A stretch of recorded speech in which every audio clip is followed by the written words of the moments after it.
සුබෝදෑසනක් ඔබ සියලුම දෙනාට මුලින්ම ස්තුතිවන්ත වෙනවා. ඊටමත් කෙටි දැනුම් දීමකින් අද මේ අවස්ථාවට සම්බන්ධ වීම වෙනුවෙන් අද අපි බලාපොරොත්තු වෙනවා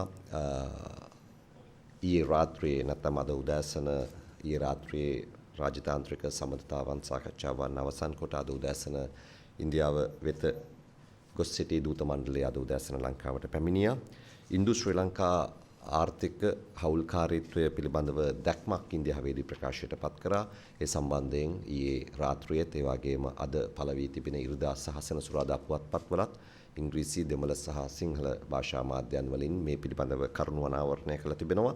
මේ කරුණුවල තව අභ්‍යන්තර කාරණා ඒ වගේම අනාගත ක්‍රියාදාමය ඒ වගේම අප මාධ්‍යයට නිකුත් කළ තොරතුරු වලට එහා ගිය වැඩිමනත් තොරතුරු ප්‍රමාණයක් ඉන්දු ශ්‍රී ලංකා ආර්ථික හවුල්කාරීත්ව දැක්ම ප්‍රකාශයට පත් කිරීම අදහලත් වෙනුත් ඒ වගේම සමුද්‍රීය සම්බන්ධතාවය ඒ වගේම ගුවන් සම්බන්ධතාවය බල ශක්ති සහ විදුලි බල සම්බන්ධතාවය ඒ වගේම වෙළඳ ආර්ථික සහ මූල්‍ය සම්බන්ධතාවය සහ පුද්ගල සම්බන්ධතාවය දෙරට අතර ඉදිරියේදී සවිමත් කරන්නේ කුමන ආකාරයෙන්ද මේක බැලූ බැල්මට හෙට දවසේ සිදුවෙන කාරණයක් නෙමෙයි. හැබැයි දීර්ඝකාලීන වැඩපිළිවෙල මේ වැඩපිළිවෙල සම්බන්ධයෙන් වන ක්‍රියාපිළිවෙත කුමක්ද යන්න පිළිබඳව ප්‍රශ්න කරන්නට අද අප මේ වෙනුවෙන් ආරාධනා කර සිටියා විදේශ කටයුතු අමාත්‍යතුමන්ට.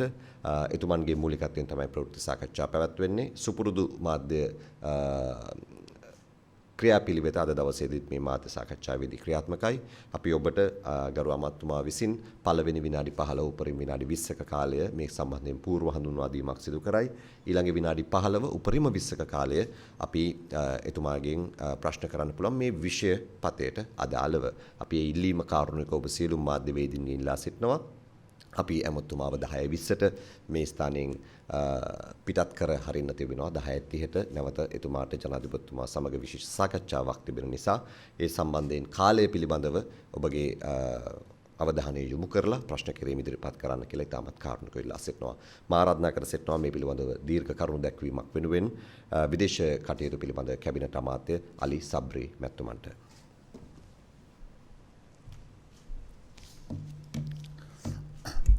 බොහොම ස්තුතියි තනුෂ්ක. good morning. සුබෝදෑසනක් ආයුබෝවන් වණකම්. මුලින්ම මම සිංහල භාෂාවෙන් තාක් කෙටියෙන් පෞගිය දවස් දෙක තුල ගරු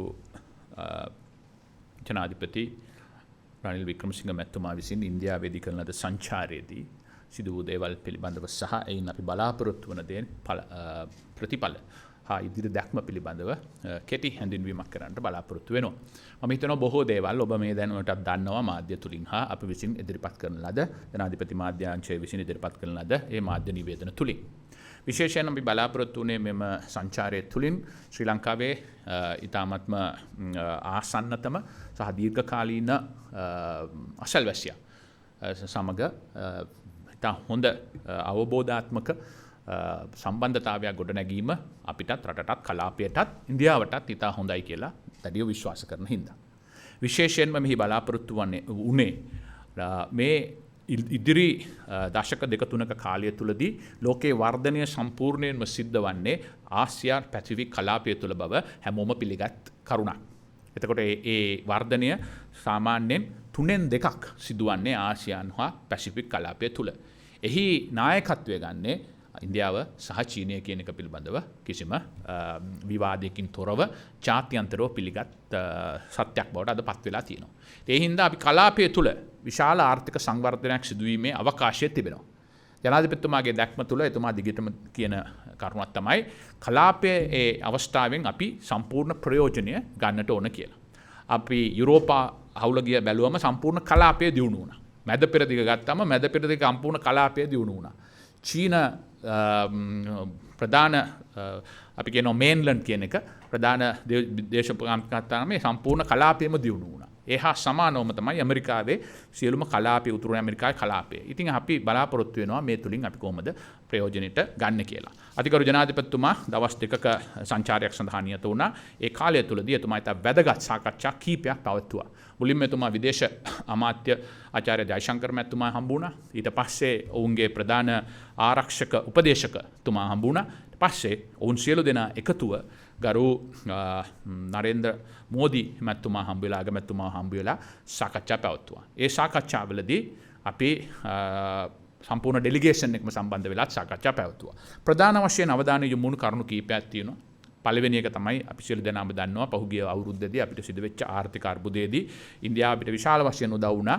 ප්‍රධාන වශයෙන් මුදල් ක්‍රෙඩිට් ලයින් එකක් ලබා දීම තුලින් සහ විශේෂයෙන්ම IMF එකේදී ඒ සාකච්ඡා සඳහා නායකත්වය දීලා කටයුතු කිරීම තුලින්. දැන් ඊළඟ අධ්‍යයන අපිට ඉතාම වැදගත් වෙන්නේ මේ ණය ප්‍රතිව්‍යුහගත කිරීම අවසන් කරගන්නට ඕන. දෙව්පාර්ශ්වය සම්බන්ධයෙන්. එහිදී අපි ඔවුන්ගේ සහයෝගය ලබා දීලා ඒ සම්බන්ධයෙන් ස්තුති කරා අධිකර ජනාධිපතිතුමා. ඊපස්සේ විශේෂයෙන්ම අපි අවුරුදු 75ක ඩිප්ලොමැටික් රිලේෂන්ෂිප් රාජ්‍යතාන්ත්‍රික සම්බන්ධතාවය ඇති කරගෙන තියෙන අවස්ථාවේදී විශේෂයෙන්ම තවදුරටත් අපේ ආර්ථික සමාජීය හා මිනිසුන් අතර තියෙන සම්බන්ධතා people to people contact වැඩි දියුණු කිරීම පිළිබඳවත් සාකච්ඡා කරා. ප්‍රධාන වශයෙන් අපි සාකච්ඡා කරපු කරුණු අතර ආර්ථික වශයෙන් දෙපාර්ශවයට වැදගත් වන කරුණු තවදුරටත් වර්ධනය කරගන්නේ කොහොමද කියන එක පිළිබඳව විශේෂ සාකච්ඡාවක් කරා. එය මම තා කෙටියෙන් කියනවා නම් විශේෂයෙන්ම අපි බලාපොරොත්තු වෙනවා ලංකාව ඊළඟ ස්තරයට යන්න නම් ආයෝජන අවශ්‍යයි. ආයෝජන අවශ්‍ය නම් ඒ ආයෝජන විවිධ රටවලින් එන්නට ඕන. ඒ ආයෝජනය තුලින් අපි අපනයනය සඳහා මාකට් එකක් හොයා ගන්නට ඕන. ඒ සඳහා අපි බලාපොරොත්තු වෙනවා රටවල් දෙක එකතු වෙලා කටයුතු කළොත් විශාල වාසියක් අපිට ලබා ගන්නට පුළුවන් කියලා රටවල් දෙකටම. එහිදී රාජ්‍යයන් අතර විතරක් පමණක් නෙවෙයි ප්‍රයිවට් සෙක්ටර් අතරත් එකඟතාවය ඇති කර ගැනීම සඳහා අවශ්‍ය පසුබිම සකසා ගැනීම සඳහා අපි සාකච්ඡා කරා. ඊට පස්සේ අපි බලාපොරොත්තු වුණා ඉන්දියාවේ දැන් ලංකාවේ විවිධ රටවල් වල කාසි අපි බාර ගන්නවා. අද මේ මුදල් ඩොලර් එක ගන්නවා, යුරෝ එක ගන්නවා, යෙන් එක ගන්නවා. ඒ හා සමානව අපි ලංකාව තුල වැලිඩ් කරන්සි එකක් හැටියට ඉන්දියන් රුපියක භාවිතා කිරීමේ හැකියාව සලකා බලලා තියෙනවා.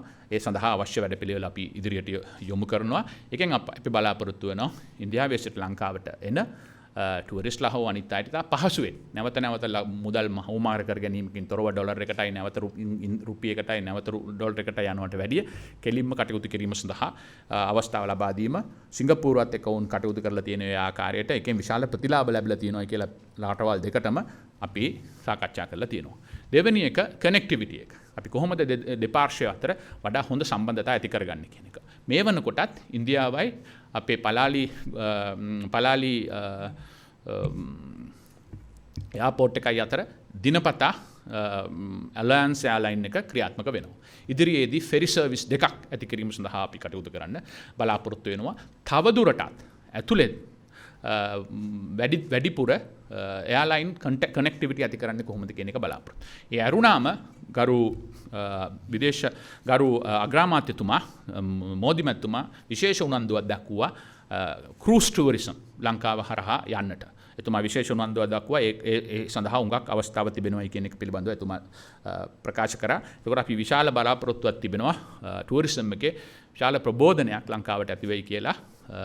ඒ විශාල ඉන්දියානු ජනකාවක් දැන් පිටරට සඳහා යනවා. ඒ සඳහා අවශ්‍ය යටිතල පහසුකම් ලබා දීමේ අපිට විශාල උවමනාවක් තියෙනවා. ඊට පස්සෙ අපි සාකච්ඡා කරා යම් අවස්ථාවකදී ඉදිරියකදී අපි බලාපොරොත්තු වෙනවා ලංකාවේ ත්‍රිකෝණාමලය, කොළඹ සහ දකුණු ඉන්දියානු වෙරළව අපි දන්නවා සම්පූර්ණ දකුණු ඉන්දියාව කලාපයේ විශාල ශීඝ්‍ර වර්ධනයක් ලක් වෙනවා. තමිල්නාඩුව, ආන්ධ්‍ර ප්‍රදේශයක, තෙලංගානායක ඒ සම්පූර්ණ ප්‍රදේශයේ එක්ක ඒ ආර්ථික වර්ධනයේ ප්‍රතිලාභ ලබා ගැනීම සඳහා ඒ පෝට් අතර සම්බන්ධතාවය ඇති කර ගැනීම, වරායන් අතර සම්බන්ධතාවය ඇති කර ගැනීම සඳහා අවශ්‍ය කටයුතු සකස් කිරීමේ වැදගත්කම දෙපාර්ශ්වයේම නායකයෝ හඳුනාගත්තා.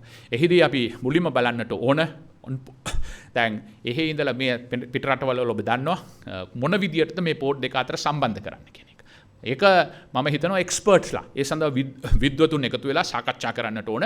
එහි මුල් අවස්ථාව හැටියට අපි නායකයෝ අතර එකඟතාවයක් ඇති වුණා. එකතු වෙලා ඒ පිළිබඳව තව දුරටත් කරුණු සාකච්ඡා කරලා අධ්‍යයනය කරලා තීරණයකට එන්නට ඕන කියලා ඒ පාරු හරහා අපි අර වාහන අරගෙන ගිහිල්ලා එහෙට දීලා ආයේ සම්බන්ධ වෙලා යනවද?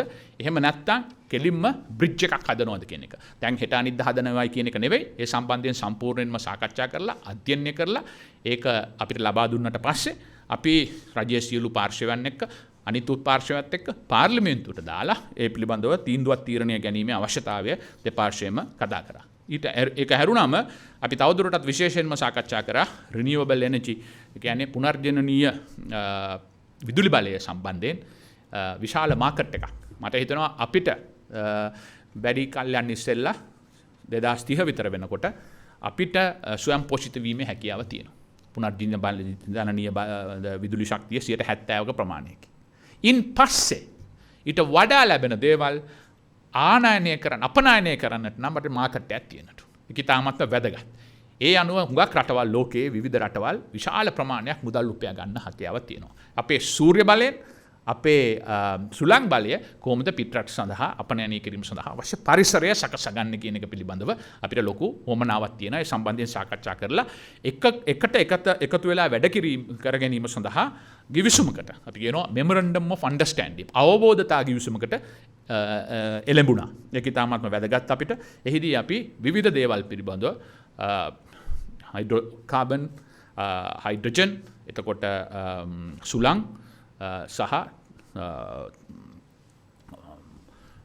සූර්ය බලය ආශ්‍රිතව කොහොමද මේක හදාගන්න කියන එක පිළිබඳව විවිධ දේවල් රාශියක් අපි සාකච්ඡා කරා.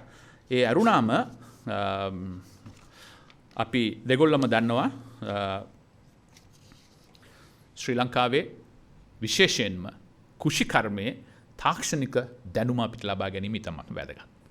සහ සත්ත්ව පාලනයේදී තාක්ෂණික දැනුම ලබා ගැනීම අපිට වැදගත්.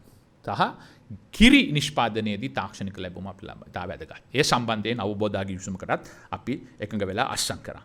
ඊට පස්සේ ඉතාමත්ම වැදගත්ම කොටසක් හැටියට අපි දකින්නේ ඉන්දියාවේ අධ්‍යාපනය සම්බන්ධයෙන් ලබා දෙන ප්‍රගතියත් ඔවුන් විසින් ඩිජිටල් කරණයේදී ලබා ගත ඇති ප්‍රගතියත් තුලින් ලංකාවේ ඩිජිටල් කරණය වේගවත් කිරීම සඳහා ඔවුන්ගේ සහාය ලබා ගැනීම, අපිට කියනවා ටෙක්නිකල් ඇසිස්ටන්ස් ලබා ගැනීම සහ ඉන්දීය විශ්වවිද්‍යාල සමග ලංකාවේ ඔවුන්ගේ විශ්වවිද්‍යාල නිර්මාණය කිරීම හැකියාව. ඔබ දකින්න ඇති මෑතකදී දිල්ලියේ ප්‍රධාන IIT ආයතනය ලෝකේ ප්‍රසිද්ධ විශිෂ්ට ආයතනයක් ගිහිලා zanzibar නගරයේදී ඔවුන්ගේ පළවෙනි කැම්පස් එක ඕපන් කරා.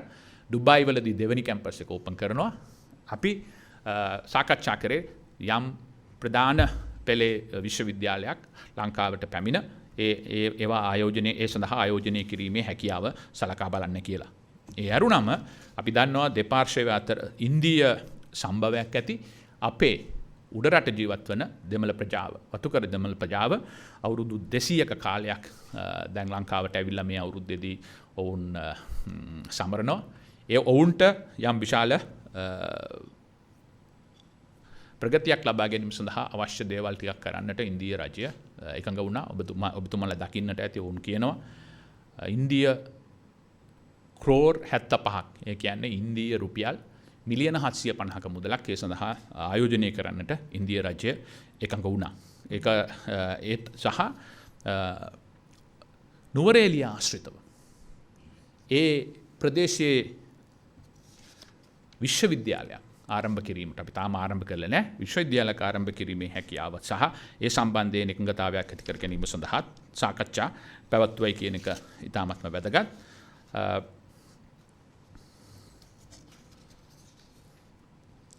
ඒ අරුණම අපේ දීවර ප්‍රජාවගේ කරුණු පිළිබඳව අපි දිගින් දිගටම සාකච්ඡා කරා. විශේෂයෙන්ම අතිගරු ජනාධිපතිතුමා ප්‍රකාශ කරලා තිබුණා උතුරේ බොටම් ට්‍රෝලර් කියලා කියන අර ට්‍රෝලර් වල යට පිරිස්සගෙන යන ඒ බොටම් ට්‍රේලර් ක්‍රමයෙන්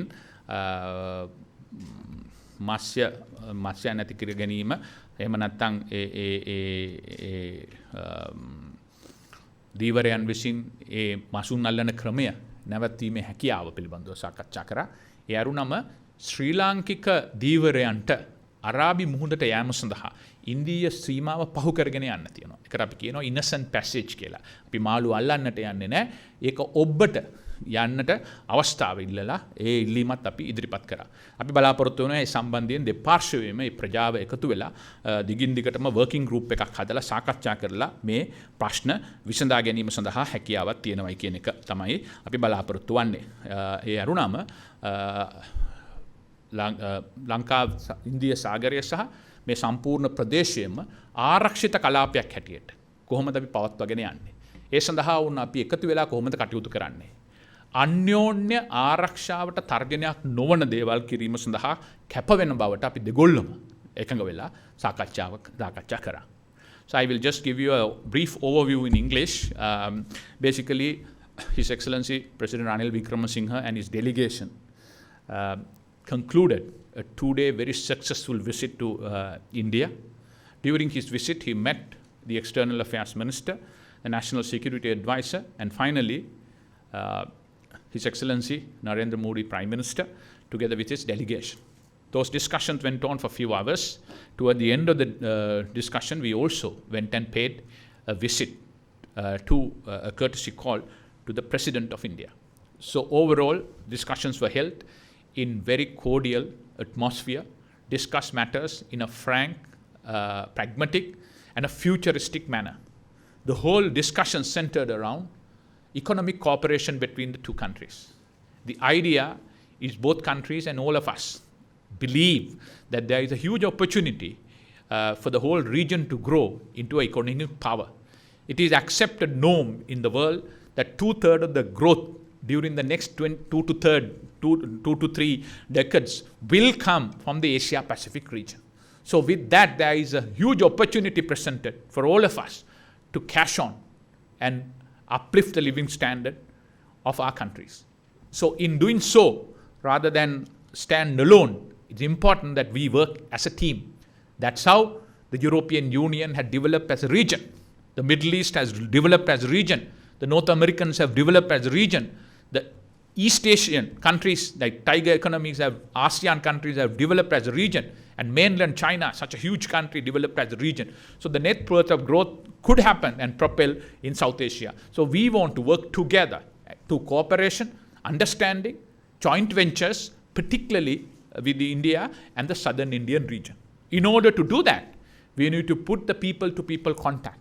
So we decided putting people-to-people connectivity is very, very important. As a first step, we thought that we must have more frequencies on air.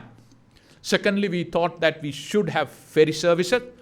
Thirdly, on the long run, we also thought we must at least have a feasible study done in order to looking at the long-term connectivity through either road or through the ferry services where, other than some other countries have done, on port and off port, where you come on a vehicle, get into a barge or with your vehicle and go there.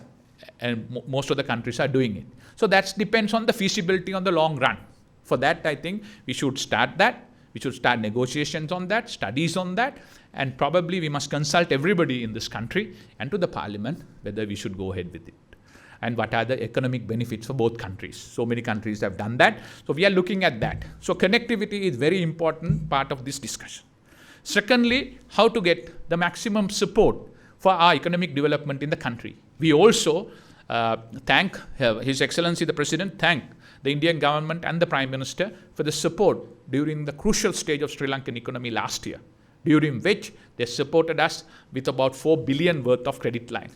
And also their support was crucial at the IMF. And going forward, it's also important for us to get the debt restructured. So we continue to work with them in order to get that done so that we can move on with a new economy and take the bankrupt tag out of our economy. So we discussed that. And thereafter, there are many areas of interest. Together we discussed tourism, air connectivity, sea connectivity, education cooperation, digitalization cooperation, dairy sector cooperation, health sector cooperation, cultural cooperation, and also to support the view of to uplift the living standard of our upcountry Tamil community of Indian origin who are completing 200 years of their stay here in Sri Lanka. So in order to propel that growth, it was also discussed that Indians will invest about 750 million Indian rupees during the next year or two in order to support that upliftment. And we also wanted the feasibility of establishing some Indian universities in Sri Lanka. So it will provide opportunities for the Sri Lankan students to study and also to make Sri Lanka a regional hub for education. Then, of course, we also discussed the sensitive issue of fisheries issues.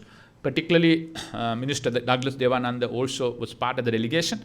We discussed the matter about the bottom trawling of the Indian fishermen. We explained the gravity of that and the danger it caused to the fishing life. And then we wanted to avoid that at any cost. We need to discuss that further. His president also took up the request that allowing innocent passage to the Sri Lankan fishermen to pass the Indian territory and go into the Arabian and the Mid Sea for long-term fishing. So those discussions were taken in. It was agreed that our joint working groups must meet each other and identify this. And digital connectivity was one of the most important things. India have made great strides on that, make use of their technical know-how, knowledge and investment in propelling the Sri Lanka growth in digitalization was another area of discussion which we continue to discuss with them. Thirdly, we also know we need technical assistance in improving our agriculture sector, dairy and animal husbandry. We discussed that. We also decided to continue to discuss this further. Defense and maritime cooperation in order to prevent human trafficking, in order to prevent drug trafficking, in order to prevent all sorts of smuggling, and how to cooperate with each other was discussed. And then there was an agreement, a sense of agreement in both sides that we must strive hard to keep our region and Indian Ocean as a peaceful region to allow peaceful atmosphere in order to allow the growth to take place and development of this whole region. Accordingly, we decided that either party and both countries will commit not to create any situation which could be a threat to the legitimate interest of each other's security concerns, legitimate security concerns. Apart from that, there were many other important discussions were taken place.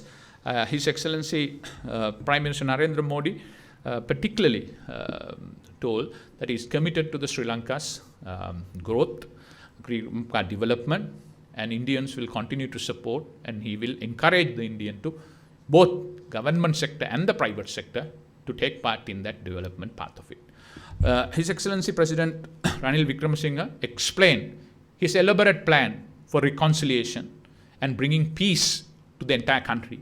He told that he considered entire Sri Lankans, irrespective of their race, religion, culture, linguistic differences, as Sri Lankans, and his aim is to create a situation which is conducive for long-standing growth in this country. Accordingly, he told that he is keen in implementing the 13th Amendment, and as far as the police powers are concerned, he will consult all the parties in the government and the opposition and in the parliament and decide the way forward.